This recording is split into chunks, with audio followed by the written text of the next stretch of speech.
Secara formal kelahiran Nahdlatul Ulama pada tanggal 16 Rajab 1344 Hijriah atau tanggal 31 Januari tahun 1926 ini kan berangkat dari terbentuknya satu kepanitiaan yang dinamakan dengan Komite Hijaz.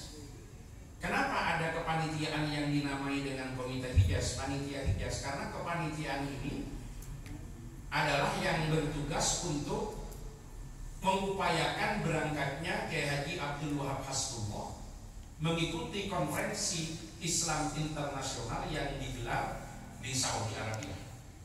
Saudi Arabia, Al-Mamlakah Saudiyah Al-Arabiyah pada tahun 1924 setelah dinyatakan runtuhnya kekhilafahan di Turki, itu mengundang umat Islam dari seluruh dunia karena dia sebetulnya ingin mengambil alih itu.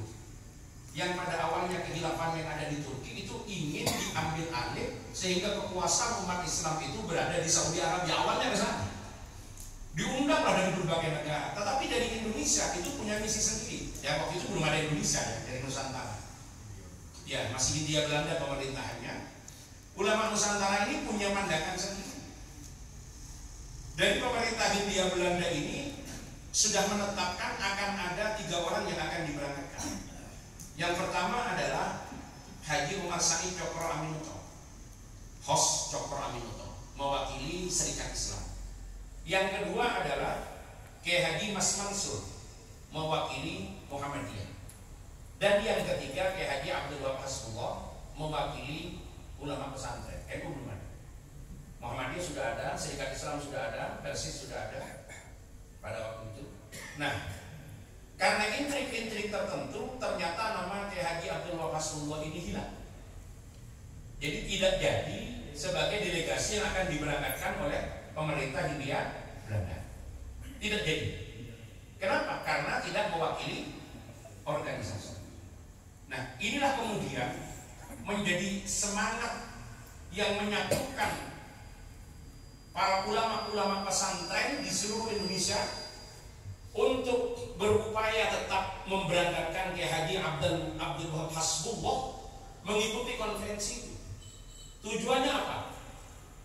Satu, meminta bersama dengan ulama-ulama dari negara-negara yang lain kepada pemerintah Saudi Arabia yang baru saja menguasai Hijaz, yang di dalamnya ada Makkah Madinah, yang sempat berinisiatif ingin memindah Turbah Syarifah, ingin memindah makam Rasulullah dari tempat yang ada sekarang ini, yang ada di Hujrah Sayyidah Aisyah yang ditempati sekarang ini, makam Rasulullah. Jadi ingin dipindah. Pada waktu itu sampai ke sana karena tidak ingin kuburan itu dijadikan tempat beribadah lain sebagainya, dengan paham mereka. Karena mereka itu mengukur amalia orang lain dengan pemahaman mereka sendiri. Nah, itu tujuan yang pertama. Yang kedua, meminta dispensasi kepada masyarakat Muslim Indonesia yang ada di sana agar tetap bisa mengamalkan amalia-amalia yang hari ini kita sebut dengan amalia Nahdlatul. Bagaimana caranya? Para ulama-ulama pesantren itu urunan mengumpulkan uang agar bisa memberangkatkan Kiai Haji Abdul Wahab Hasbullah ke sana. Sehingga kalau sering orang mempelesetkan bahwa NU itu narik urunan, itu aslinya. Itu aslinya. Dan ini jangan dihilangkan. Ini aslinya, ini jangan dihilangkan. Kekuatan kita ada di sini. Ada di narik urunan ini. Ya, simbolnya. Karena dari awal ini. Makanya kita harus lebih bangga NU itu adalah disebut narik urunan daripada NU Nurul Urip. Kalau NU Nurul Urip itu kan karena kepentingan saja kemudian itu menjadi NU gitu. Ini dari aslinya narik urunan ini jangan dihilangkan. Ini potensi besar yang kita miliki. Nggak ada orang yang bisa nandingi ini kekuatannya. Kalau kita mengandalkan bantuan dan sebagainya, ya seberapa kali orang bisa membantu kita dan seberapa sabar orang membantu kita. Dan apakah bantuan itu semuanya gratis? Insya Allah tidak gratis. Pasti ada keinginan, walaupun keinginan kuat atau tidak kuat, keinginan terturuti atau tidak, itu tergantung dari irama dan komunikasi.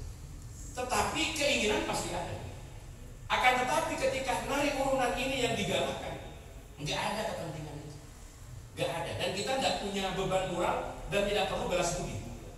Dan ini ditunjukkan melalui kekuatan, soliditas dan kekompakan teman-teman yang telah dikader dari kader penggerak, sehingga kemarin luar biasa bisa terkumpul 200 juta lebih untuk menyumbang berdirinya klinik Nahdlatul Ulama. Dan ini kita tidak punya hutang sama siapa. Kenapa? Karena Cak Huda dengan timnya mengambil kembali inisiasi berdirinya Nahdlatul Ulama dengan narik urunan. Setelah terkumpul uang yang cukup memberangkatkan Kiai Haji Abdul Wahab Hasbullah, akhirnya ditemani oleh Syekh Ghonaim Al-Misri, ya, orang yang asalnya memang dari Mesir tapi tinggal di Indonesia, untuk berangkat bersama-sama. Bukan karena Kiai Wahab Hasbullah itu khawatir tidak bisa berkomunikasi, beliau juga sudah pernah belajar di Arab Saudi, tapi itu perlu ditemani oleh Syekh Ghonaim Al-Misri untuk berangkat ke sana dan menyampaikan apa yang menjadi aspirasi daripada ulama Nusantara. Ulamanya adalah ulama-ulama pesantren, walaupun tidak kemudian diikuti semua oleh ulama Saudi. Nah, sepulangnya beliau, maka komite Hijaz ini dipandang penting mengambil ibrah dan pelajaran dari kasus hilangnya nama Kiai Wahab Hasbullah untuk menjadi delegasi karena tidak membawa nama organisasi. Maka disitulah melalui serangkaian proses yang cukup panjang, istisyarah dan istikharah.